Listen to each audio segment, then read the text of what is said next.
नाज़रीन, माँ बनना एक औरत के लिए बेहद खूबसूरत एहसास होता है। एक अल्हड़ सी दिखने वाली लड़की, एक चुलबुली सी रहने वाली लड़की कैसे माँ बनने के बाद एक जिम्मेदार औरत बन जाती है।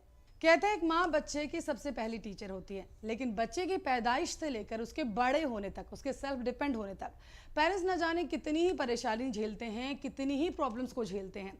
और इस प्रॉब्लम का पता बच्चे को तब चलता है जब वो खुद पेरेंट्स बन चुका होता है। अगर हम अपने ही वक्त को याद करें तो हम देखते थे कि कैसे हम अपने पेरेंट्स की बात को कितना मान लिया करते थे, लेकिन अब वक्त बदल चुका है, बच्चे बदल चुके हैं, उनके सोचने का तरीका बदल चुका है और बच्चों की हैंडलिंग बदल चुकी है। हर एक बच्चे की हैंडलिंग अलग है, हर बच्चे का नेचर अलग है, उसे अलग तरीके से ट्रीट करना पड़ता है। ये एक साइकोलॉजी है। तो चलिए, जब हम इस बारे में बात कर ही रहे हैं तो क्यों ना हम चले आज इशिता टंडन जी के पास में, जो कि काउंसलिंग साइकोलॉजिस्ट हैं। हेलो इशिता जी, कैसे हैं आप? मैं ठीक हूँ, आप बताइए। आज मैं आपसे बहुत इंपॉर्टेंट टॉपिक पर बात करने वाली हूँ, चाइल्ड साइकोलॉजी को लेकर। आपके पास थोड़ा सा वक्त होगा हमारे लिए? जी जी बिल्कुल, आइए बैठ के बात करते हैं। जी जरूर, चलिए। इशिता टंडन जी, आपका बहुत इस्तकबाल है हमारे शो पर। आज हम बहुत इंपॉर्टेंट टॉपिक पर बात करने वाले हैं, चाइल्ड साइकोलॉजी को लेकर। सबसे पहला सवाल तो मेरा आपसे यही होगा कि अक्सर हम देखते हैं कुछ बच्चे बड़े शैतान से रहते हैं, एनर्जी उनके अंदर बहुत ज़्यादा होती है, काफ़ी शार्प माइंड के होते हैं। तो उनकी एनर्जी को, जो उनका शार्प माइंड है, उसे डायरेक्शन कैसे दिया जाए, जिससे पेरेंट्स का एक्चुअली हमेशा ये कंसर्न रहता है कि हमारे बच्चों पढ़ाई नहीं करते, स्टडीज़ की तरफ कैसे ले जाया जाए। तो इस एज ग्रुप में जो आप कह रहे हैं, बच्चों में बहुत ज़्यादा ऊर्जा होती है जिसका संचार होना बहुत ज़रूरी है। और आजकल के माता पिता ऐसा करते हैं कि बच्चों को पढ़ाई में ढकेलने के लिए उनकी जो खेल कूद है उस पर और जो व्यायाम है उस पर थोड़ा सा एक रोक लग जाता है, जिसकी वजह से इस ऊर्जा का संचार हो नहीं पाता है और जिस तरीके से वो होता है वो शैतानी लगता है। तो उसके लिए क्या ज़रूरी है कि इस ऊर्जा का एक सही दिशा में संचार हो, उन्हें खेलने कूदने के लिए टाइम दिया जाए और आगे जाके उनके साथ टाइम मैनेजमेंट, टाइम का एक सही इस्तेमाल करना बहुत ज़रूरी है, ताकि उनके हर रोज़मर्रा की दिनचर्या में पढ़ाई भी हो, खेल भी हो। जब उनको लगेगा कि वो अंदर से सेटिस्फाइड हैं कि हमें खेलने को भी मिल रहा है, हमें पढ़ाई करने को भी मिल रहा है, तो उनका दोनों जगह पे ध्यान लगेगा। आगे जाके ये बात भी आ जाती है कि हर बच्चे में एक अपना अलग टैलेंट होता है, तो वो बहुत ज़रूरी है कि माता पिता और टीचर्स उन्हें समझें और उन्हें उसी दिशा में जाने के लिए प्रेरित करें। अच्छा, अक्सर हमने ये भी देखा है कि जो पेरेंट्स होते हैं वो अपने बच्चों का कंपैरिजन करते हैं दूसरों के पेरेंट्स के आगे, दूसरों के बच्चों के आगे। और तो ये एक कैसी फीलिंग है बच्चे के लिए कि भैया मेरा बच्चा तो पढ़ता ही नहीं है, मेरा बच्चा तो बात मानता ही नहीं, इसका क्या बच्चों के माइंड पर इफेक्ट होता है? तो ये आजकल काफ़ी ज़्यादा हम देखने लगे हैं, क्योंकि आप देखिए आजकल लोगों के नंबर एग्जाम्स में, बोर्ड्स में कितने आ रहे हैं। तो एक वो कंपैरिजन की भावना होती है माता पिता में, जो मैं समझती हूँ, लेकिन इसका बच्चों के व्यवहार पर, बच्चों के जो बचपन के अनुभव होते हैं, हमने देखा है मनोविज्ञान में कि एक बहुत ही अहम भूमिका निभाते हैं उनके आगे वाली जिंदगी में जी। तो उनके आत्मसम्मान पर ये बहुत बड़ा चोट लग सकती है। पूरी अपनी बचपन की जिंदगी यही सुनना कि तुम उससे अच्छे नहीं हो, तुम उससे अच्छा क्यों नहीं बन सकते। तो इसमें माता पिता का ये फर्ज होता है कि वो बच्चों के साथ ऐसे बात करें, एक ऐसा रिश्ता उनके साथ बनाएं जिसमें बच्चे अपनी पुरानी गलतियों से सीख कर उनसे लेसन लेकर उनके साथ आगे बढ़ सकें। क्योंकि अगर घर में ऐसा माहौल होगा कि अब मैं इस चीज में अच्छे नंबर नहीं ला पाया तो मुझे डांट पड़ेगी, उससे वो अंदरूनी एक मोटिवेशन होती है वो पैदा नहीं हो पाएगी। तो काफी जरूरी है कि बच्चे अपनी पुरानी गलतियों से सीख के आगे बढ़े। नहीं तो ऐसा हो सकता है कि हमारे अंदर एक ऐसी भावना आ जाती है कि अगर हम उससे अच्छे नहीं हैं तो मतलब हम कुछ नहीं हैं। और ये जो बचपन के अनुभव हैं, ये हमारे बड़े आने वाली जिंदगी में एक बहुत बड़ा रोल प्ले करते हैं। तो आगे जाके अब साम दाम दंड भेद से शायद उन्हें दूसरे से बेटर ही होना हो। तो उसका एक काफ़ी बुरा प्रभाव पड़ सकता है बच्चों पर। घर में ऐसा ही माहौल है जैसा आप जिक्र करें कि फैमिली को समझना चाहिए, पेरेंट्स को समझना चाहिए कि बच्चे के दिमाग पर क्या प्रभाव पड़ेगा। लेकिन हम भी ने भी जिस तरह का बचपन जिया है, जैसी फैमिली को देखा है या दोस्तों की भी फैमिली को देखते हो, तो कहीं ना कहीं यही एक वे उनको समझ में आता है कि हमने क्या कमी रखी है। उनका बेटा, फलाने का बेटा तो इतना नंबर लेकर आ रहा है या इतना ऊपर पहुंच गया, तुम नहीं पहुंच पाए।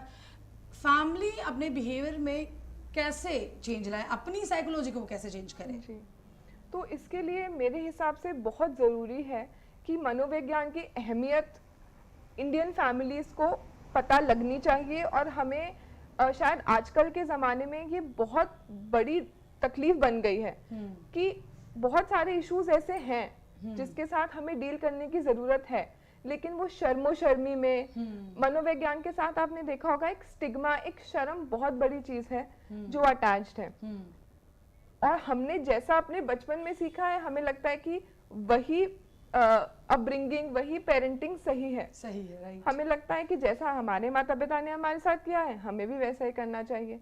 लेकिन आजकल का समय बदल रहा है, जैसे अलग अलग चीजें हैं जिसमें लोग अच्छे हैं, कुछ बच्चे नाचने गाने में अच्छे हैं, कुछ बच्चे खाना बनाने में अच्छे हैं। सबको एक ही नजरिए से देखना और एक ही चीज में ढकेलना, मुझे लगता है वो सही नहीं है। लेकिन इंडियन फैमिलीज में कहीं ना कहीं ये चीज़ है कि मतलब सारे बच्चों की जो ट्रीटमेंट है, जिस पर आज हम बातचीत भी कर रहे हैं, कि हर बच्चा अलग है, हर बच्चे का नेचर अलग है, उसकी हैंडलिंग अलग है। लेकिन अगर इंडियन सोसाइटी की बात करें तो यहाँ पर आप ये चीज़ें देखती हैं, उसका दबदबा है, काफ़ी संख्या में ऐसे पेरेंट्स हैं जो एक तरीके से, एक बराबर से देखते हैं बच्चों को। जी, मैंने जितना काम किया है स्कूल्स में बच्चों के साथ, उनके साथ मैंने देखा है कि हर बच्चे को एक ही राह पे ढकेलने की कोशिश की जा रही है, जो कि बच्चों में एक तनाव पैदा कर देती है। कि मैं ये नहीं कर पा रहा हूँ, मुझे ऐसा कहा गया है कि मुझे करना है, पर मैं ये नहीं कर पा रहा हूँ, ये मैं नहीं हूँ। स्पेशली पढ़ाई को लेकर। जी, स्पेशली पढ़ाई को लेके। इसीलिए आजकल हर स्कूल में मनोवैज्ञानिक का होना बहुत ज़रूरी है। और ये सीबीएसई ने 2001 में ही मैंडेट कर दिया है। क्योंकि वो लोग होते हैं जो टीचर से भी ज़्यादा बच्चों को समझने में अच्छे होते हैं। तो बच्चों को जब हम समझेंगे तब तो वो बता पाएंगे कि मुझे ये करना है, मुझे इस चीज़ में समझ नहीं आ रहा है, ये करना मुझे अच्छा नहीं लग रहा है। तो बस इसीलिए मैं पेरेंट्स को भी हमेशा पेरेंट्स को यही बोलती हूँ कि बच्चों को अच्छे से समझिए और बच्चों के साथ एक ऐसा रिश्ता बनाइए जो ट्रस्ट से भरा है, जो प्यार से भरा है, ताकि वो आपको अपनी बात रखने में हिचकिचाए नहीं। कुछ बच्चे ऐसे भी होते हैं जो बहुत जिद्दी होते हैं, पेरेंट्स इस बात को लेकर परेशान भी हो जाते हैं कि बच्चा हमारी बात नहीं सुनता, हम उसे कैसे सुधारें। उनके लिए क्या कहेंगे, कैसे बच्चों की जिद को तोड़ा जाए, मनोवैज्ञानिक तौर पर उनकी उस जिद को कैसे पकड़ा जाए कि वो जो बच्चे हैं जो पेरेंट्स की बात सुन पाए। क्योंकि कहीं ना कहीं पेरेंट्स यही सोचते हैं कि बच्चे का बेहतर हो। तो उसके बारे में कुछ बताएं। जी, तो जो बच्चों की जिद होती है, मैं समझती हूँ माता पिता के लिए काफ़ी एक कॉन्फ्लिक्ट हो जाता है अंदर से कि क्या हम माने, क्या हम नहीं माने। सारे पेरेंट्स का अपना एक अलग रीज़न होता है कि वो क्यों नहीं उस जिद पे अग्री करना चाहते। लेकिन हम कहाँ रह जाते हैं कि पेरेंट्स बच्चों को अच्छे से समझा नहीं पाते हैं कि हम क्यों ना बोल रहे हैं। तो बच्चों को समझाना कि क्यों उन्हें ये जिद ठीक नहीं लग रही है और अपनी ना के पीछे वजह देना, उससे माता पिता और बच्चों के रिलेशन पे भी इतना फ़र्क नहीं पड़ता है। बिल्कुल। अगर हम थोड़े बड़े बच्चों की बात करें जो स्टडीज़ कर रहे हैं, उन पर आजकल का एजुकेशन सिस्टम आपको पता है किस तरह से है, तो कहीं ना कहीं उन पर बहुत ज़्यादा प्रेशर होता है। उस प्रेशर को बच्चे कैसे डील करें, उनके पेरेंट्स कैसे डील करें, किस तरह का माहौल घर में दें, इसके बारे में कुछ बताएं।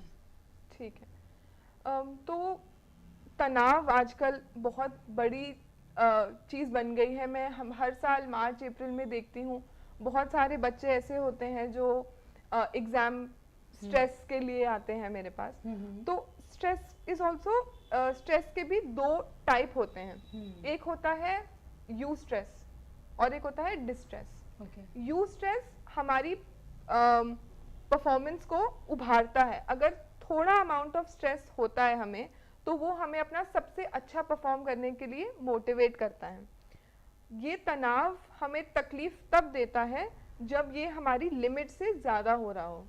और ऐसा तनाव काफी जगहों से आता है बच्चों पर, जैसे आप आसपास के बच्चों की परफॉर्मेंस, पेरेंट्स की अलग आशाएं, टीचर्स की आशाएं, आगे की चिंता कि अब अगर मैं इतने नंबर नहीं लाऊंगा तो मुझे कहाँ एडमिशन मिलेगा। तो उसके लिए बहुत ज़रूरी है कि जैसे मैंने पहले बताया कि माता पिता और बच्चों में एक प्रेम से भरपूर, एक विश्वास से भरपूर रिश्ता होना चाहिए, जिसमें बच्चे अपनी जिस भी चीज़ को लेकर तनाव है उसके बारे में उसको बयां कर पाएं। जैसे मैंने आपको बताया कि एग्जाम्स में या तो इस बात का डर होता है कि शायद मुझे पेपर में कुछ नहीं आता होगा, तो उस चैप्टर के हम और मेहनत करें, या तो डांट फटकार का डर होगा, समझाएं कि हम आपके साथ हैं चाहे जो हो जाए। एक कंपैरिजन का डर होता है, तो वो भी मैंने आपको पहले बताया कि ये माहौल नहीं होना चाहिए। और इस सीजन में बहुत ज़रूरी है कि हम पहले से ही अपनी मानसिक हेल्थ का ध्यान रखें। जैसे बहुत ही सिंपल टेक्निक्स होती हैं, जैसे अपने दिनचर्या में व्यायाम रखना, अपने खाने पीने का ध्यान रखना, सोना बहुत ज़रूरी होता है, वॉक पे जाना, अपने जैसे अगर एग्ज़ाम है तो उससे पहले बच्चे ऐसा है कि किसी से बात नहीं करते हैं, तो बहुत ज़रूरी है कि वो अपने माता पिता या अपने किसी दोस्त से बात करें ताकि उनका मन हल्का लगा रहे।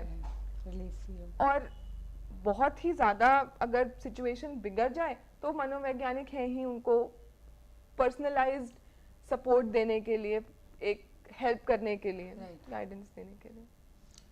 आजकल अगर हम बात करें यंगस्टर्स की, तो यंगस्टर्स में भी हमने देखा है काफ़ी ज़्यादा डिप्रेशन के मामले हमको देखने को मिलते हैं। कई मामले ऐसे होते हैं जो सुसाइडल केस तक पहुंच जाते हैं। उसके बारे में आप क्या कहेंगे? तो ये दो अलग चीज़ें हैं। मैं दो सबसे पहले हम सुसाइडल जो केस होता है उसके बारे में बात करते हैं। तो जिस केस में सुसाइड का वो होता है, उसमें मुझे लगता है कि सबसे बड़ा कारण ये है कि जो माता पिता और बच्चों में जो गैप बन गया है, जो बचपन से ही एक वो गैप है कि कुछ चीजें ऐसी हैं जो हो रही हैं हमारे आसपास। जैसे आप देखिए रिलेशनशिप्स को अगर हम देखें तो हो रहा है, लेकिन जो माता पिता हैं वो उसे एक्सेप्ट नहीं करना चाहते हैं, वो उसके बारे में उनसे बात नहीं करना चाहते हैं, जिसकी वजह से बच्चों को लगता है कि अब हम किससे बात करें। बहुत सारी बहुत सारी तकलीफें हैं वो तभी सॉल्व हो जाती हैं जब वो किसी से इसके बारे में बात कर पाते हैं। तो मुझे लगता है कि ये, और सुसाइड जो है वो एक दिन का वो नहीं होता है, एक दिन का इवेंट नहीं होता है। उसके संकेत और लक्षण बहुत पहले से दिख रहे होते हैं, जिसका एक बिल्डअप हो जाता है। तो अगर परिवार वाले मैं मतलब ये कहती हूँ कि परिवार वाले अगर डिनर करने साथ में बैठे हैं तो डिस्कस करें अपनी तकलीफों के बारे में, उन्हें किस चीज़ से प्रभाव पड़ रहा है उसके बारे में, और अगर हम वो पहले से ही रोक सकते हैं तो शायद इतनी आगे तक बात जाए ही ना। अच्छा, कभी कभी ये भी देखा गया है कि बहुत सारे लोगों के बीच में रह के भी जो है कोई व्यक्ति, कोई इंसान अकेला महसूस करता है। ये किस चीज़ के इंडिकेशन है? ये क्या ये डिप्रेशन में आएगा या एंजाइटी में आएगा? किस तरह से इसको हम देखें? जी, तो पहले तो ये है कि अकेलापन भी सबके लिए अलग महत्वपूर्ण होता है, सबके लिए उसका एक अलग मतलब होता है। जी। कुछ लोग ये चाहते हैं कि वो कुछ समय के लिए दिन में अकेले रहें, अपने साथ रहें, अपने विचारों के साथ, अपनी फीलिंग्स के साथ रहें। और आजकल के ज़माने में जिसको जो करना है उसे वो करने की स्पेस मिल जाए ना जी, तो मुझे नहीं लगता कि ये किसी को तकलीफ देगा। बात करें अगर डिप्रेशन की, तो आजकल हम ये जो डिप्रेशन एक मानसिक रोग है और इसे हम आजकल ऐसे ही यूज कर लेते हैं, जिसकी वजह से उसकी जो अहमियत है, जो उसकी इम्पोर्टेंस है, वो कम हो जाती है जी। तो और उसके अलग लक्षण होते हैं, उसके अलग संकेत होते हैं जो एक मनोचिकित्सक या फिर एक मनोवैज्ञानिक ही डायग्नोज कर सकता है, और वो एक बहुत ही गंभीर बीमारी होती है। ऐसा नहीं है कि वो मतलब लोग उससे आराम नहीं पा सकते हैं, लेकिन वो एक अलग रोग है। आजकल के ज़माने में जो उदासी है उसका एक अलग ही तरीका है जिससे हम उसे डील कर सकते हैं। अपने वही जैसे मैंने आपको बताया कि जो पहले से ही अगर कोई तकलीफें हैं तो उसके बारे में बात करना, ताकि वो हम उसे आगे तक जाने ही ना दें। ठीक है। और बाकी तो मैंने जैसे बताया कि हर रोज के उसमें एक्सरसाइज करना, अपने खाने का ध्यान रखना जी। और बहुत ज़रूरी ये भी होता है कि इंसान दिन में 5 मिनट अपने लिए निकाले जिसमें वो अपने विचारों के साथ, अपनी फीलिंग्स के साथ बैठा है, उनका विश्लेषण कर रहा है जी, कि अच्छा आज मैं ऐसा सोच रहा था, ये मैं ऐसा क्यों सोच रहा था, मुझे ऐसा लगा तो क्यों लगा, मैं इसका क्या कर सकता हूँ। अगर ये हम हर रोज के हिसाब से ही अपने जो है मुश्किलों को सॉल्व करें तो ये इतनी आगे बढ़ेंगी ही नहीं। एंजाइटी आजकल आम लोगों में होने लग गई है, इसके बारे में अगर आपके पास कोई रेमेडी है तो बताएं, क्योंकि इससे लोग काफ़ी ज़्यादा इस टाइम पर सफ़र करते हैं। एंजाइटी फिर से एक मानसिक रोग भी है जिसके अलग अलग टाइप्स होते हैं और वो हर इंसान में एक अलग तरीके से दिखती है और उनकी ज़िंदगी में एक अलग तरीके से उसका प्रभाव पड़ता है। आम जिंदगी में हमें जब एंजाइटी होती है तो कभी हमें लगता है कि हमारा जी घबरा रहा है, कभी ऐसा लगता है, मतलब हम सोचते हैं कि अब इससे बुरा और कुछ नहीं हो सकता है, यही सोचते रहते हैं कि अब आगे क्या होगा इसका जी। तो उसकी पहले तो यही है कि अगर ये आपकी रोज़मर्रा की ज़िंदगी में बहुत ज़्यादा दखलंदाजी करने लगे, जिसकी वजह से आपका काम करना, आपका लोगों के साथ बातें करना, लोगों से रिलेट करना हम जिसको कह रहे हैं जी। उसमें अगर तकलीफ आए तो बेस्ट यही है कि आप एक मनोवैज्ञानिक के पास जाएं ताकि वो आपकी तकलीफ को आराम से सुने, समझे और आपको इससे तरीके बता सकें डील करने के जी। लेकिन अगर हर रोज़ की ज़िंदगी में ऐसा है तो और आपको कभी कभी ये एंजाइटी होती है, कभी कभी आपको ये अंदर फील होती है, तो उसके लिए हम काफ़ी चीज़ें कर सकते हैं, जैसे डीप ब्रीदिंग हो गई, सुबह सुबह उठ के मेडिटेशन हो गई, जो भी आप सोच रहे हैं उसे एक पेपर पे लिखना, फिर उसे देखना। और बहुत ज़रूरी ये है कि आपको किस चीज़ की वजह से एंजाइटी हो रही है वो ट्रिगर समझना बहुत ज़रूरी है।